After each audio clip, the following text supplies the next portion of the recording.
also wonderful visitors from the community board in Turangi as well, and members of the press. Good to have you here, Matthew. Okay, if I could ask Councillor Truman just to avail herself of a special blessing for today. Thank you. E te atua kaharawa kia tata mai koe kia mātou I tēnei rā, manaki te a mātou mahi katoa I rongi te ingoa o te matua o te tama o te wairua tapu, ake ake, amene. Thank you, Councillor Truman.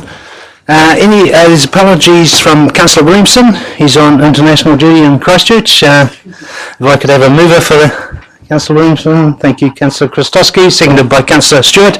All those in favour, please say aye. Aye. Against? Carried. Thank you. Any conflicts of interest in any of the items today? No, that's great. Okay, we might just have a little rejig. Chief Executive Officer has requested we might just, because we've got a lot of visitors here today and people wanting to go to other meetings. Number 9, I suggest we bring that forward, is that correct? Yes. Yeah, so just after the confirmation of the minutes, we'll bring number 9 forward. If the officer is relevant, okay for that to be brought forward. So that goes up to there. Okay, item number 1, confirmation of the council minutes, ordinary council meeting on the 2nd of February. Could I have any clarifications or any matters arising from those minutes, please? Chairman, I do have two. Councillor Boddy. First was on 1/2 at the bottom of the page. It's in reference to the projects which is motor over wastewater in regards of the amounts shown in the CEO's report of the last meeting, and it says these figures would be checked and clarified. One of those is the Tahoe Road extension, where previously it's 470, now 400. Have they been checked and clarified? Oh, sorry, Dennis. Yes, that was checked and it was circulated to all councillors. I think it was the day after. Okay, thank you. So, Mr. Lewis, just when you're talking to the speaker, just a little bit back. Thanks. Yeah, sorry. But also, okay, Mr. Chairman, and I'll probably get the same answer. In regards of 1/3, the average length of stay was going to be clarified. Has that also been done? Yes, through the chair, it was clarified in the council's weekly update. If it wasn't last week, the week before. Thank you. Thank you, Councillor Boddy. Thank you, Mr. Samuel. Okay. Could I have a mover for those minutes, please? Moved by Councillor Krotowski and Councillor Stewart. All those in favour, please say aye. Aye. Those against? Carried. Item number 2. The receipt of the minutes of the Turangi-Tongariro Community Board and the Fences, Roading, Reserves and Dogs Committee. And also, that's the one the minutes have been tabled in a separate document. Thank you, Councillor Eckling. Your Worship, I'd just like to bring Councillors' attention to the recommendation from the Fences, Roading and Reserves Dog Committee that the amendment to section 4.7c of the Taupo Sports Ground Reserves Management Plan be approved so that the policy reads: fresh leases of existing community clubroom sites on Hickling Park may be granted, providing the expiry date is no later than the 30th of June 2030. Just draw that to the attention of councillors. Okay, so that's on page 3 of the handout. Oh, it's item 7. Yeah. It's item 7, Mr. Chairman. It's also item 7. Will be confirmed in item 7. Yep. Okay, thank you, Councillor Eckling. Councillor Krasowski. Can I have a printout of that handout, please? Oh, have you not? I have not. Okay.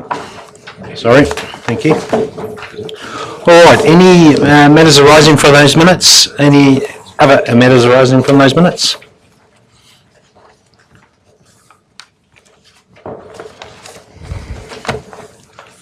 Okay, with that being the case, could I ask for a mover, please? Thank you, Councillor Stewart, seconded by Councillor Hickling. All those in favour, please say aye. Aye. Those against? Carried.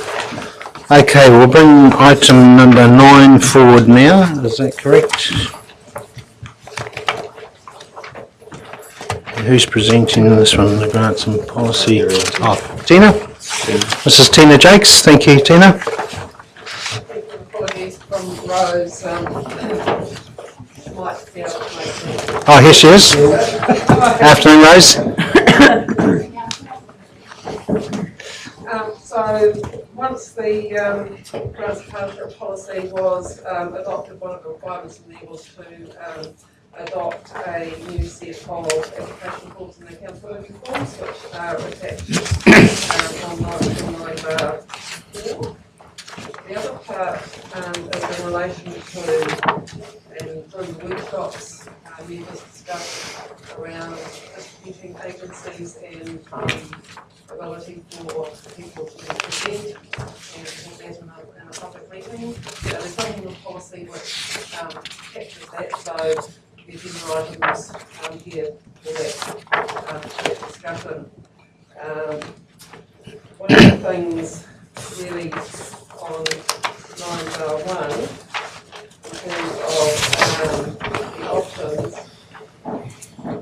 that's come through from some of the distributing agencies is actually the additional amount of time that would potentially be required if presenters came to present for meetings, and I also just wanted to note that most of them are volunteers, and that might have an impact potentially in terms of being able to get volunteers on those committees. That's weighed against what's in the policy in terms of being consistent and transparent. So that's really a decision for you to make. Okay, thanks, Tina. So you're asking the question here today that whether the application process should be public, so when the various organisations are looking at the applications, it should be a public meeting? And the ability to, for the applicants to present. So we've got a bit of this, I suppose it's not disparity, but the two other distributing agencies are governed by the Local Government Act in terms of the council committees, and they have to be done in a public process. But you've got organisations who aren't under those same conditions. And because of the volunteer nature of these organisations, no doubt they're sounding the alarm that possibly the public process could hinder people's participation in the giving out the funding, I suppose. Yeah. So that's a couple of the concerns that have been raised. Okay. Thanks. Thank you for raising it, Tina. We'll just check here. Councillor Cousins. Chair, my commentary is I think it's a great way of having people connect and greater clarity all round for allowing people to present. So I'd like to move it. So people present, but what about being a public meeting? Yes. Public meeting? It's public money. Yep. So, Mr. Chairman, are we moving 1 and 2 or 1 and 3? We haven't decided anything yet. I just wanted to get this clarified with Tina, and we'll just hear from some of the other councillors on this. So we're talking about whether the applicant should be in a public meeting or So the question is, can applicants be able to present, and if that does happen in a public meeting or an open meeting, and the discussions in terms of what we call the deliberations on those, you would say held in an open meeting.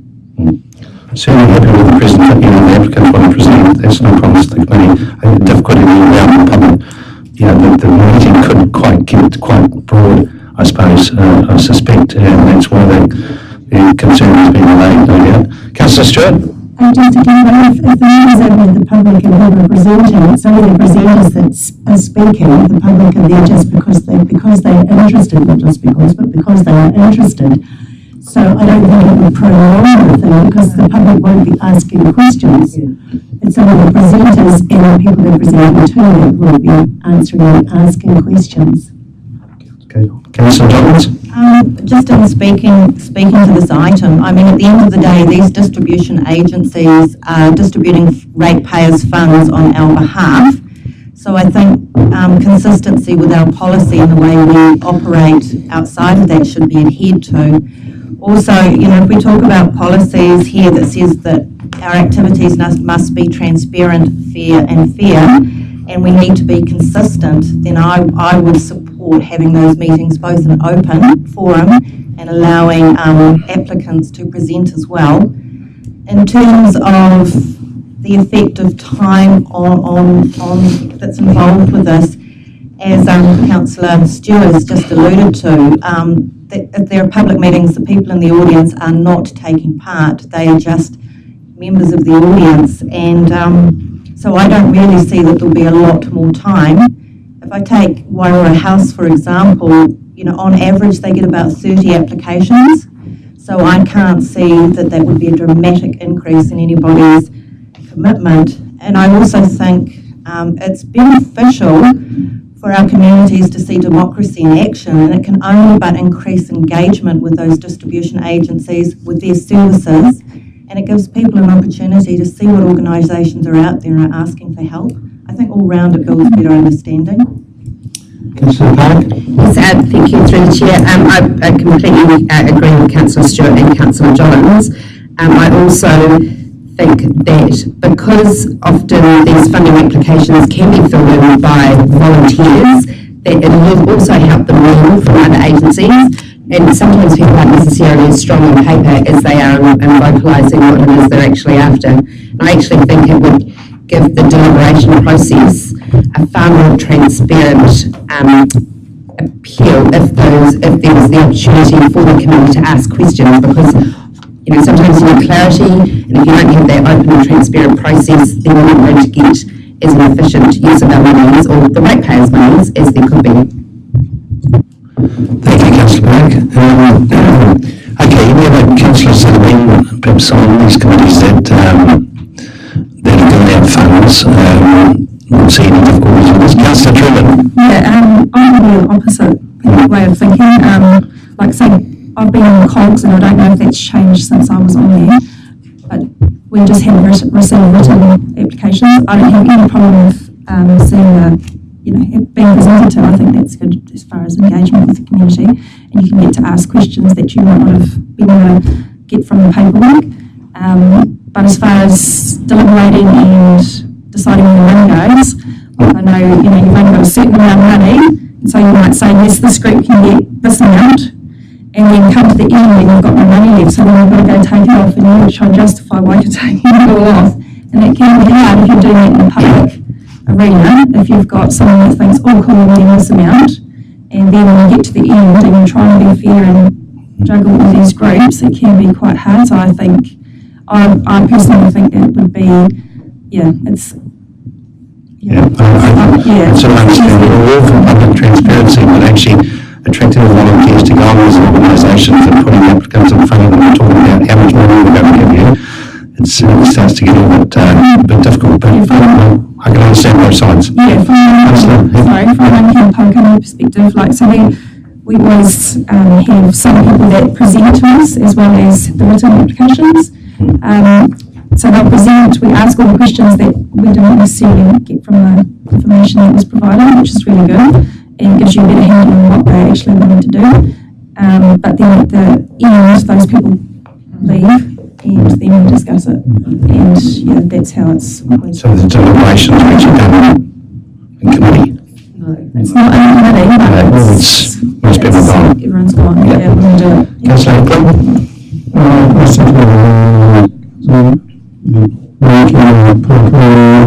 Representative group, it's always interesting to get people to present their case.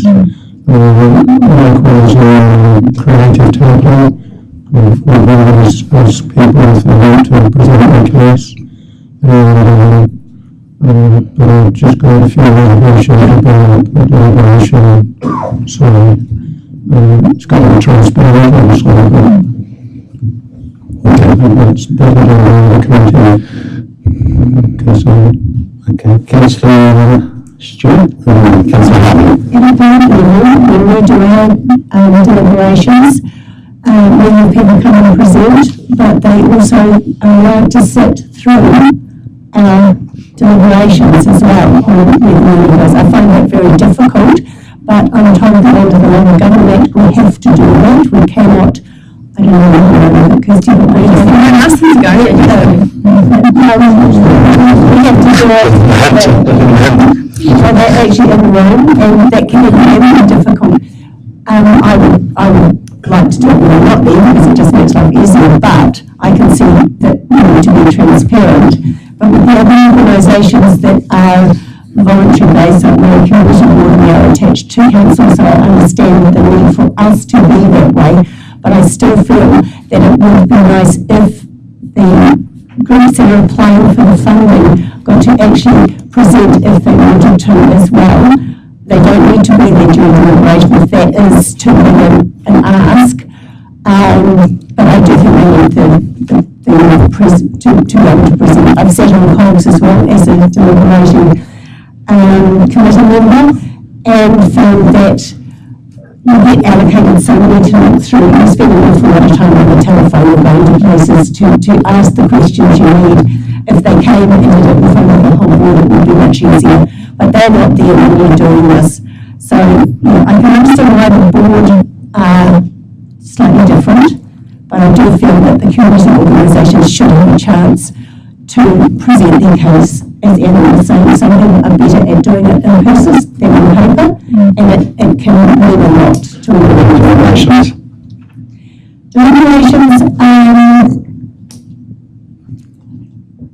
Well, we have to do in public, and I find it. Okay, think about it. Councillor Harvey.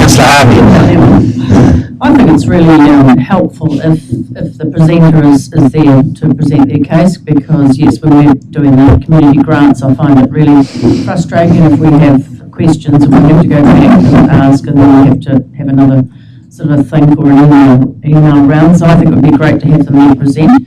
And yes, if it shows to me that they're really keen and really interested in their grant. So I think it's really important that they should be there. Deliberations, I think that's probably a slightly different thing, but although I think if it's open, it's open. I think it's probably not a bad thing. Okay, thank you, Councillor Harvey. Councillor Krasowski. Yeah. No. I think most of it has been said. I'd be interested in actually hearing what the Act says, what the requirements are as far as deliberations are concerned. And then secondly, the second recommendation doesn't actually specify whether or not we will be including deliberations in the open and transparent way. So if one were to go down that road, you would need to specify that, because at the moment it's sort of open-ended. Okay, so the first part of your question in terms of local government act, so you've got the reasons to exclude the public. So you've got to apply those reasons for deliberations in those two council committees, and there isn't sufficient justification to exclude the public in relation to those committees. That is correct. However, in the case of, for argument's sake, Waiora House, that is not a council committee. So we are saying that we wanting them to be covered under the Government Act, which you obviously can't. What we're saying, because they are different and you've got two different sorts of organisations basically, then it's a decision in terms of how you want to apply your policy. okay, so continuing with the presentations. Yep. Everyone, councillors happy there. The debate is around the deliberations, I presume. Refer to the word distribution. It's a distribution meeting, so that means you have an application and distribute in the public. Yeah. Okay, so the distribution out there. Great. How the councillors will do from the councillors that want those to be fully public. We've had some reservations from the other councillors, so probably as I could, what's the best way to do this to go now? I think you move it. It's been moved by Councillor Cousins. Has he got his? Which ones? Two? Sorry. Okay. 134 documents, next one is action documents. So I just wanted to bring up some things on the sure. There's some page numbers. on line 5, I just wonder, so if you're saying if you're a group or individual, I just wonder whether somebody on there, you should write, like if you're a registered charity member, because that would just show us instantly, okay, that they're, a recognised So can you do that then? So if they're a registered charity, or if they're an incorporated society or a trust, if they're a formal group or not formal group, it won't affect the application, it just gives us a straight away idea. Also under number 6, number 3, how will this project benefit the community? But in there it's really important to know how many people are finding benefit in that part, like it's got it in the accountability, but when we're giving out the money, it's actually how many people will benefit from it.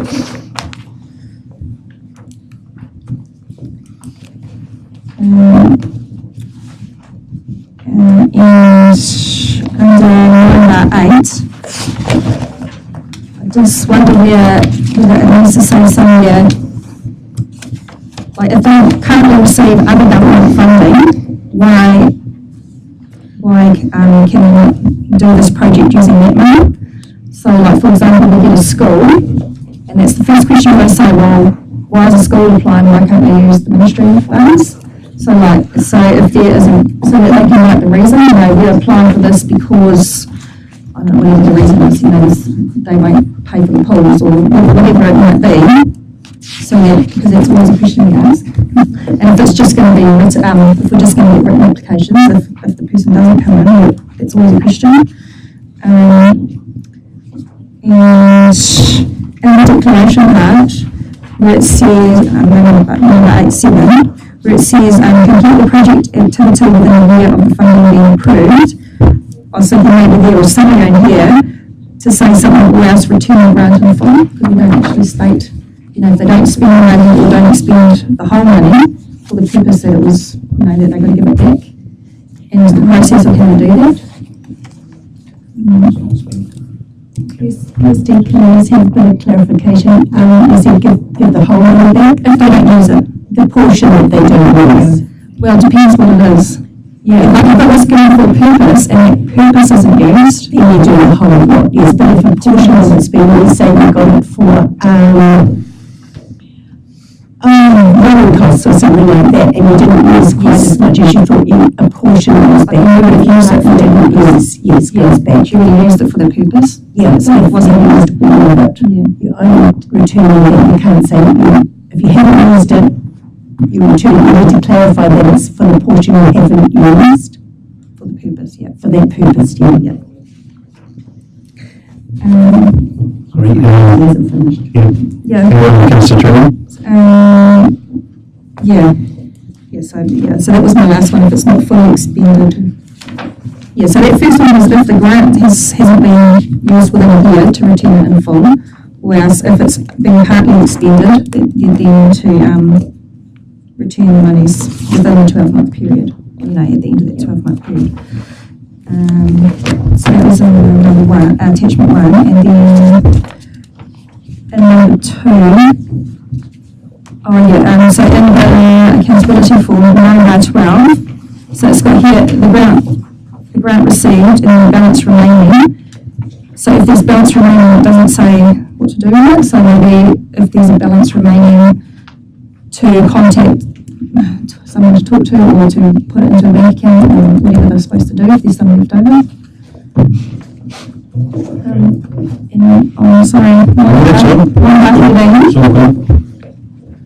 Just if it says a copy of invoices, receipts, I'll just put the word receipts in there as well as the other things. It just doesn't have the word receipts. Just have another question.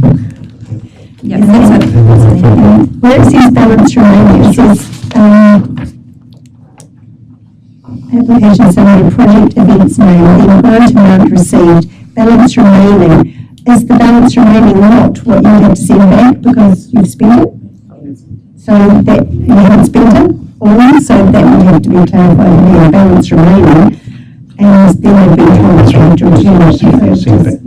Balance remaining, send back to Centre Touch. Yeah. So I said there's a bank account number or person to contact. Yeah. Send back to his wish. Spent, not. Can I just ask, Councillor Willie, is a bank statement a receipt? Not technically. Yeah, thank you. Either or, yeah. It's proof though. Proof of payment, yeah. All right, Councillor Stewart. Sorry.